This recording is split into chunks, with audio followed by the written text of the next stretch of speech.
کہ جو آپ کا برانڈ ہے. نارملی ہم لوگ یہی سمجھتے ہیں کہ جب کوئی ڈاکٹر بن جاتا ہے تو ہم ایلوپیتھک میڈیسن کی طرف ہی رہیں گے, ہم ہولسٹک اپروچ کی طرف بہت کم, پاکستان میں اویئرنیس نہیں ہے, اور ایون کوئی ڈاکٹر اگر ہولسٹک کی طرف اپروچ رکھتا ہے تو ہم سمجھتے ہیں کہ وہ پتہ نہیں ڈاکٹر ہے یا نہیں ہے. تو میں چاہوں گی آپ تھوڑی سی اپنی جرنی کے بارے میں بتائیں, how did you started it over, اور برانڈ کیسے بنایا؟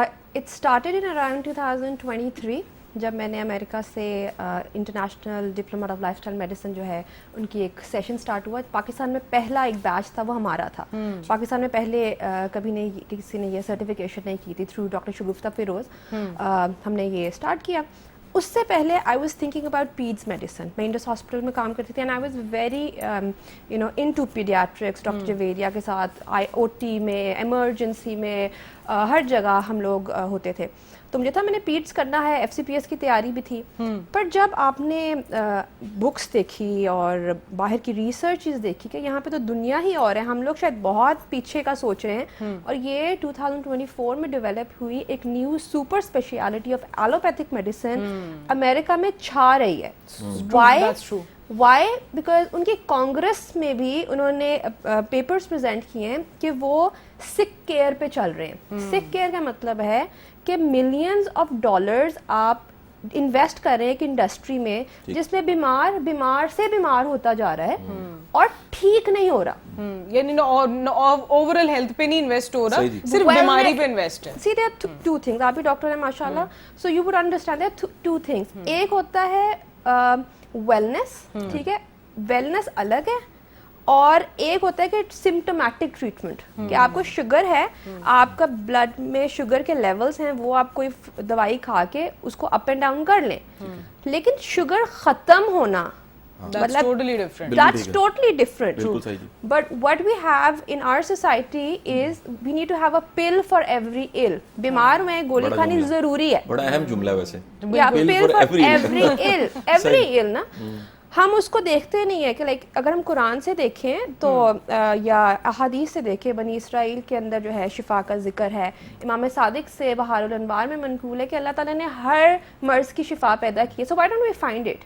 پر ہم نے نہیں کیا, گوروں نے کر لیا. بالکل ایسے, اور انہوں نے ریسرچ پروو کیا ہے اور ریورسل کیا ہے. Diabetes, heart diseases, you name it, وہ ریورسل کر رہے ہیں. بالکل. تو why we Pakistani are not doing that? Because ہم وہی والی بات ہے نا کہ بہت ساری چیزیں وہ سیکھ گئے ہیں قرآن سے, سننا سے, لیکن ہم ابھی بھی پیچھے رہ گئے. اچھا ڈاکٹر صاحبہ, یہ سوال بھی ہے اور ایک رائے بھی ہے میری نا جی, میں جاننا چاہوں گا, آپ بھی اپنی اس پہ رائے کا اظہار کیجیے گا.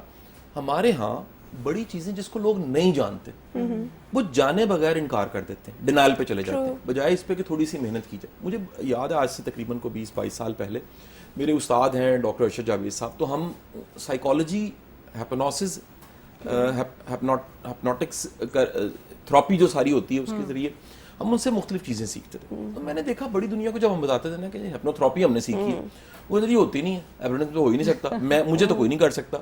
تو ہم نے بتانا کہ ایز پر بک دنیا میں 5% لوگ نہیں بھی ہوتے, ٹرانس میں نہیں جاتے, لیکن یہ ایک تھراپی موجود ہے. تو وہ تو آپ یہ دیکھ لیں کہ اگر کسی کو بے ہوشی کا ٹیکا بھی لگایا جائے, کئی لوگ بے ہوش نہیں ہوتے, ڈوز ہائی کی جائے پھر بھی بے ہوش نہیں ہوتے, اس کے بعد جو ہے وہ ڈیتھ کے قریب چلے جاتے ہیں لیکن بے ہوش نہیں ہوتے. یعنی دنیا کی کوئی ایسی دوائی نہیں ہے جس کے افیکٹس میں کہیں آؤٹ لائرز نہ ہوں. آؤٹ لائرز ہر جگہ موجود ہیں دنیا کی کسی بھی طرح کی ٹریٹمنٹ میں, بلکہ دنیا بھر میں یہ بھی کہا جاتا ہے, امریکہ کی شاید یہ ریسرچ ہے کہ سب سے زیادہ جو ڈیتھس ہیں وہ میڈیسن کے سائیڈ افیکٹ سے ہوتے ہیں, ریئیکشن ہو جاتا ہے. ایک ہی دوائی جو سب کو صحت دے رہی ہے ایک کو موت دے دیتی ہے.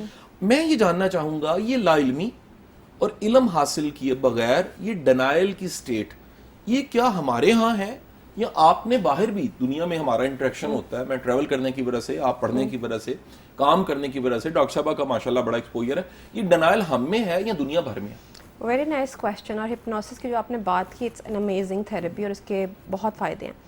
آئی تھنک ہمیں ڈینائل میں, یو میں کریکٹ می, شاید رکھا گیا ہے. You understand what I am saying. ہمارے ساتھ تو ٹیم ہے, لائک ہم نے جب فرسٹ بیچ میں کیا ہمارے ساتھ پروفیسرس تھے, آرتھو کے پروفیسرس تھے, سرجری کے پروفیسرس تھے, گائنی کے پروفیسرس تھے جو میرے بیچ میں تھے جنہوں نے یہ ایگزام دیا, اور اس سب کو لیڈ ڈاکٹر شگفتہ فیروز کر رہی تھی. وہ تنہا اکیلی 20 سال سے لگی ہوئی ہیں ہارورڈ پاکستان میں. پاکستان میں. اچھا. اور وہ پی ایچ ڈیز انہوں نے ملٹیپل پی ایچ ڈیز کی, ہارورڈ سے انہوں نے جا کے پڑھا, انہوں نے ایکسپوجر اپنا کیا. ان کو جب نظر آ گیا کہ ان کی بہت پریکٹس تھی فیملی میڈیسن کی, فاطمہ جنہ کی گریجویٹ ہیں, بڑا ان کا پریکٹس تھی. انہوں نے جب دیکھا انہوں نے کہا نہیں, وہ مشن پہ صحیح نکلی, اور انہوں نے جا کے پھر اسٹڈی کیا, باہر دیکھا, اور پھر انہوں نے ہمیں اپنے کلان میں شامل ہونے کا موقع دیا. But for 20 years she was kind of alone. ٹھیک ہے. اور انہوں نے اویئرنیس سیشنز کیے, بتایا. اب یہ جو باہر انہوں نے جو چیز دیکھی ہے نا, وہ یہ ہے کہ جب لائف اسٹائل میڈیسن یا ہولسٹک میڈیسن کی بات کی جاتی ہے نا, تو پری بکنگس شروع ہو جاتی ہیں, ہالز میں جگہ نہیں ملتی, ڈاکٹرز ہر کوئی وہاں پہ کھچا کھچ بھرا ہوتا ہے. ہمارے پاس جب آتا ہے, ہم میں بھی اس کے اندر یہ بات ہے کہ ہمارا جو ایک بیک گراؤنڈ رہا ہے کہ ہم we were under the influence of the western powers, so we think کہ وہ وہاں سے دوائیاں آئی ہیں, یہ جو ہے انگریزی دوائی جس طرح سے کہتے ہیں, انگریزی دوائی. تو آئی ریمبر جب میں ہاسپٹل میں کام کرتی تھی تو پیشنٹ آتا بعد میں تھا, فرمائش شروع ہو جاتی, اس کو ڈرپ لگا دے, اس نے ڈرپ سے ٹھیک ہونا ہے.